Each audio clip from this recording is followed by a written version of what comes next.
We've got the New York Jets heading to Cleveland as 7.5-point dogs. The total is set at 35. This is Showdown coverage brought to you by SharpFootballAnalysis.com. I'm your host, Adam Wilde, and before we get into DraftKings, we still have 2 weeks left in the season, but it's not too early to start gearing up for the postseason. Our weekly postseason packages are available now, and included in those packages are the rest of the NFL regular season, as well as our College Bowl recommendations, which are 3-0 so far. Nice. To sweeten the deal even more, if you sign up for a weekly package now, you'll get your first week at 71% off. Why 71% off? We've gone 56-23 on our elevated play since November 1st, which is a 71% success rate. And now we're passing on the savings to you. Go to sharp.football to learn more and use code GET71 to take advantage of this tremendous deal. That is really, really good odds. That's better than I knew that we had. So definitely go check out that promo code. Let's head over to DraftKings and talk about these two guys at the top who had absolutely bonkers performances last week in Amari Cooper and Breece Hall. When you're looking at Breece Hall stats, you look at his rushing, you're like 95 yards on 20 attempts. Okay. Yeah, that's pretty good. 2 touchdowns. Okay. Had a nice day. 16 targets for Breece Hall last week with Trevor Siemian. 12 receptions, another 96 yards receiving. So it's going to make things interesting up here at the top. So Jets slates in the past. This has bit me in the butt, probably 3 Jets slates, which is kind of insane that we've had 3 Jets showdown slates, but we've had at least 3. I guess the league thought that Aaron Rodgers was going to be there. I guess it makes sense. Nonetheless, Breece Hall has been around 11,000. Garrett Wilson has been a little over 10,000. And it keeps popping to run Jets 2x4s and have like either Wilson in the captain spot with one of the quarterbacks in the flex, or have Breece Hall in the captain spot with like a Tyler Conklin in the flex or something like that. That always looks appealing, but it has not worked out yet this season. And 2x4s don't often work out anyways when you have a minority in the captain. So it's already not like a great play, and the fact that it hasn't worked really this season is another reason why I'm probably not going to go there. I do want to run Browns 4x2s, but just not with a Jet and the captain. So it's nice that we do have a good 3 to 4 quality options for the Browns to run at captain, so we can kind of cycle through those guys and keep our builds really tight on what we're trying to do with our Browns 4x2s and even Browns 5x1s.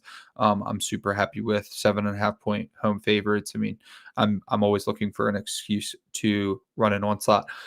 Interesting thing about this slate, though, is the kicker situation. This is actually going to be the first week that I don't. So every slate, one of the only, I'm really liberal with the rules that I set, but one of the ones that I do usually set is max 2 defense and kicker. It doesn't matter the team, just max 2, just because no statistics behind it, just I feel like I am never successful with like 2 kickers in a defense or 2 defenses in a kicker. Never feels like it works out.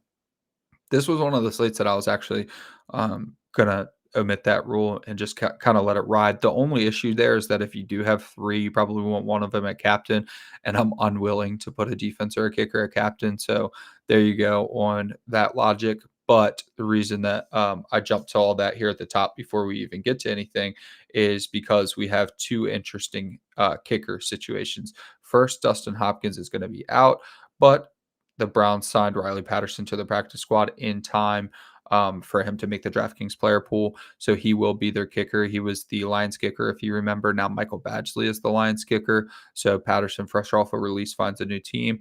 But the tough part is that Greg Zuerlein is questionable, and he was limited on Wednesday.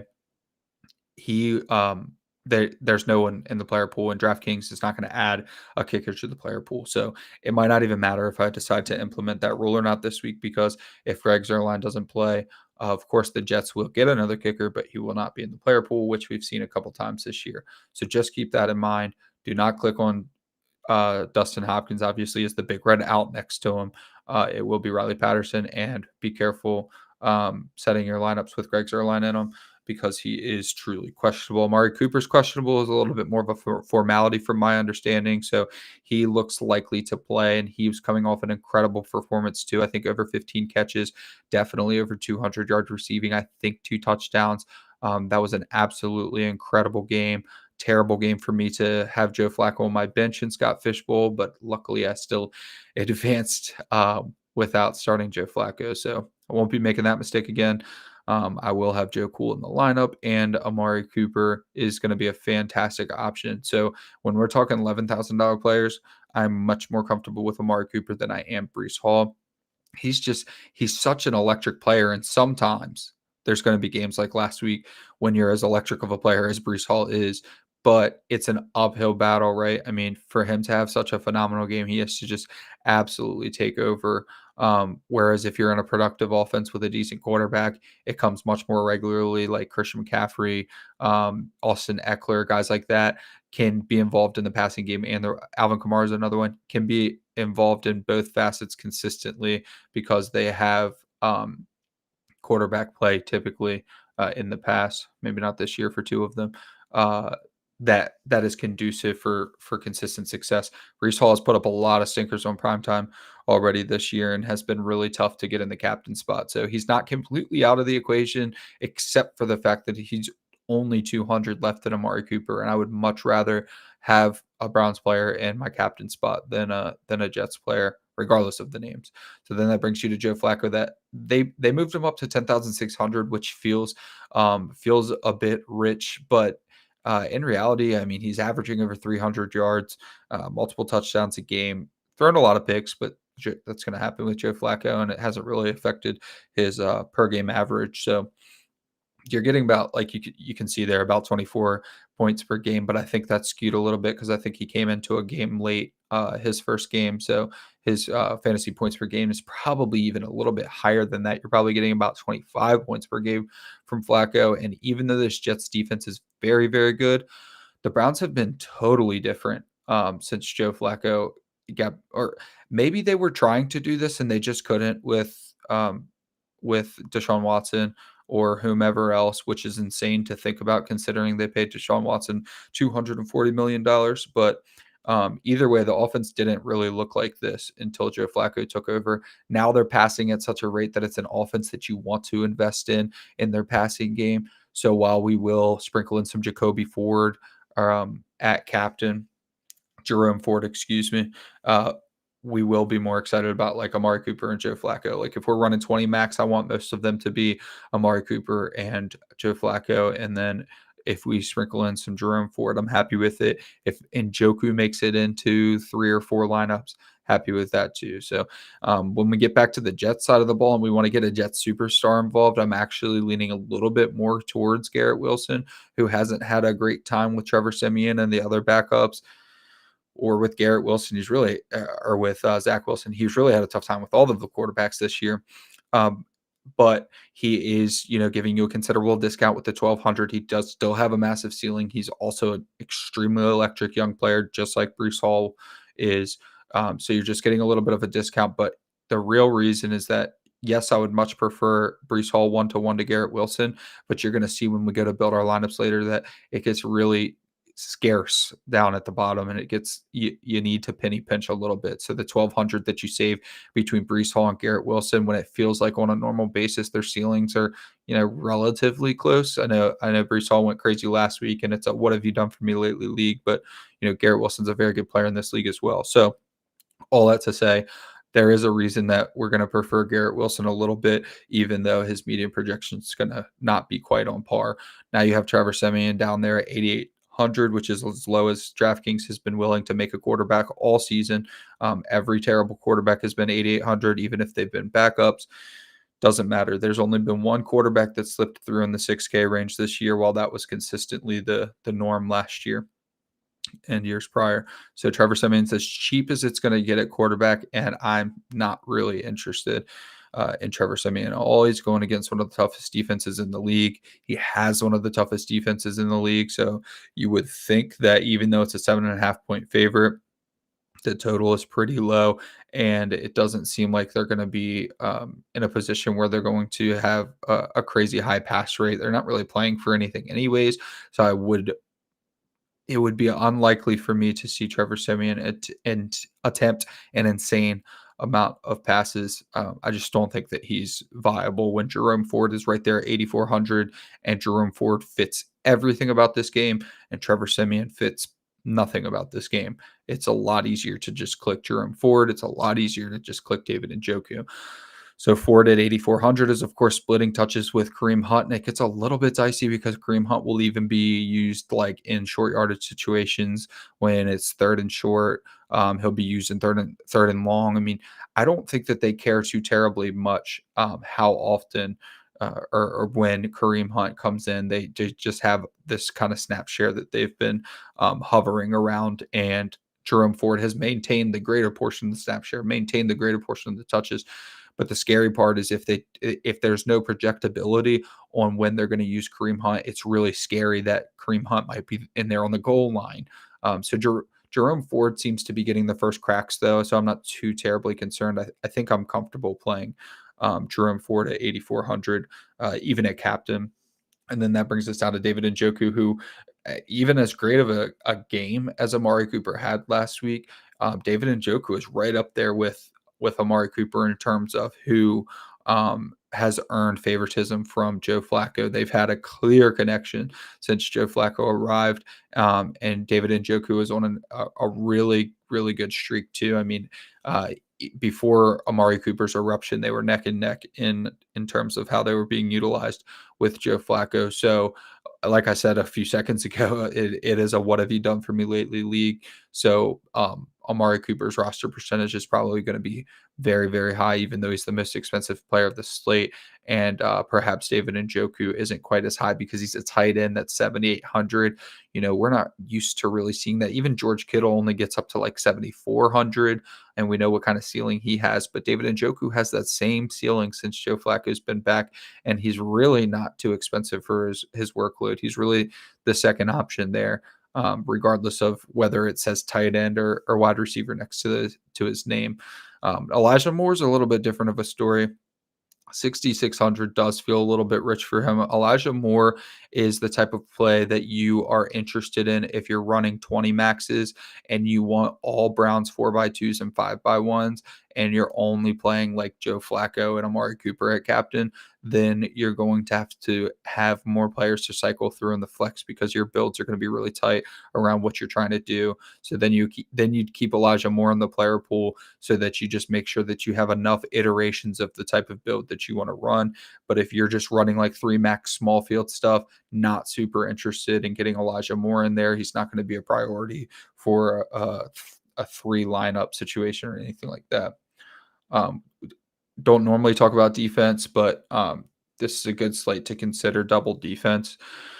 It almost feels gross to say that, like I'm gonna gag, but I think it is pretty viable on the slate, given that the Browns are 5,600, and then you have to go down pretty low to get to the Jets. I mean, the Jets are all the way down at 4,000, so to play both of them is fairly cheap, and the Browns probably should be a little bit more expensive.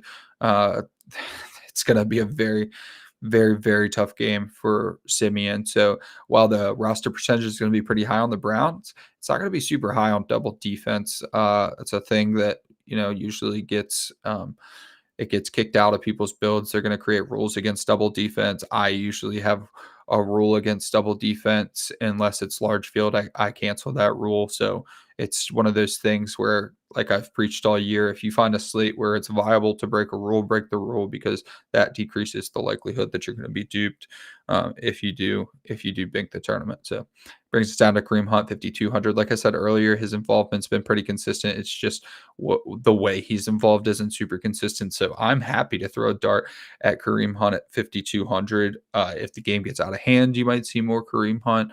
But also just if Jerome Ford fails on his first goal line attempt, you're probably going to see Kareem Hunt at in the backfield, and you might see him at quarterback in the Wildcat, as we saw last week. So you don't have a lot to rely on with Kareem Hunt. Jerome Ford's probably going to get the first crack at all of the important situations, but Kareem Hunt at 5,200 is definitely someone that's viable.